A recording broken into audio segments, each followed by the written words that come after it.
Back to my YouTube channel, The Power of a Low Carb Lifestyle. And on this YouTube channel, we discuss all things related to the low carbohydrate diet. And we also discuss how this diet can be fed into a biblical approach as well. However, many of the things we talk about on this channel go beyond just one topic. So I hope that you can find value in this channel. In my last YouTube video, I discussed the divisions and the factions in the low carb world and how it seems like there's arguments on this style versus this style. And instead of just appreciating people trying to do better, even if they're not doing a low carbohydrate diet. And I was asked a question by one of the viewers.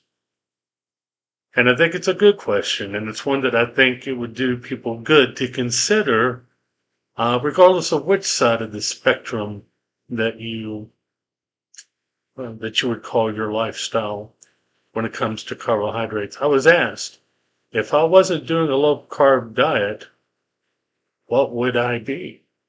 Specifically, I was asked if I was doing a plant-based diet and it wasn't low carbohydrate, what would it be? And I gave that to some consideration because I am familiar with the work of Dr. Esselstyn, Dr. McDougall, and Dr. Gabriel Cousins, Dr. Joel Fergman, and so forth. They've done a lot of good helping people reverse their chronic conditions. But I think the one that would align most with my own personal preference would be Dr. Joel Fergman and the nutritarian diet.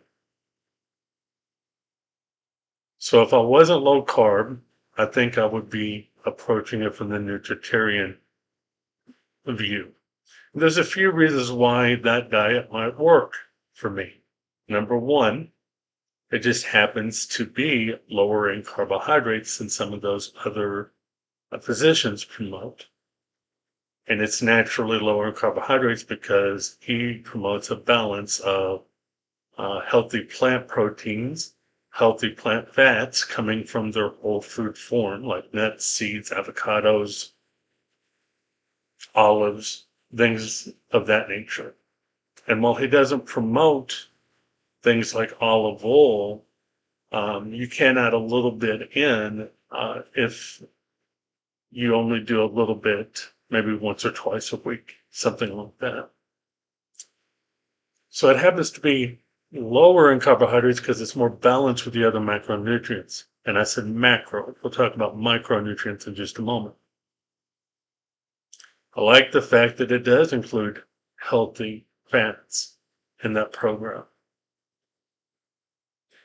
The second reason why I like the diet is that the options that you pick from in the carbohydrate world are the ones that are lower glycemic. And that is important, especially as a type 2 diabetic, that I monitor and be careful how many high glycemic foods I'm eating because it will raise my blood sugar higher and faster.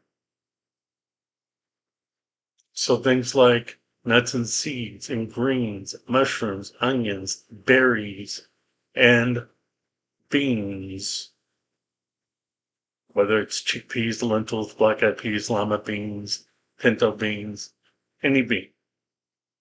So it's balanced as compared to the other diets.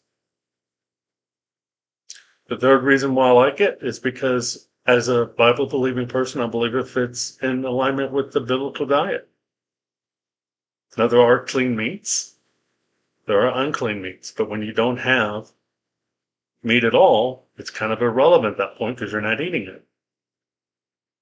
So I do like the fact that it's biblical. And then finally, it is very nutrient dense. And I know some people will argue, well, beef and ribeye are nutrient dense, and they do have a lot of nutrients. And I do recognize that the plant-based world denies that, and it's simply not an accurate statement to say beef is nutrient dense. It is. But so is the nutritarian diet. Its very name kind of gives that away. You eat a couple of pounds of vegetables a day, half cooked, half uncooked, and you're going to have a lot of nutrients in your diet, especially micronutrients in particular. The diet's also naturally high in fiber, and you know, it makes a lot of sense to go to that kind of diet if I wasn't already doing a low carbohydrate diet, in which I do get plenty of vegetables anyway. So I hope I've given, as someone who believes in the power of a low carb diet, I hope I've given people reason to pause and at least consider other options that may be out there and what you would do if you needed to make some kind of switch. If you're finding value in any of this content, I do invite you to like or to subscribe. Click the bell notification so you know when I upload new material, or to leave a comment on one of the videos. Until my next YouTube video, may God bless you and keep you, and may you find success on your low carb journey.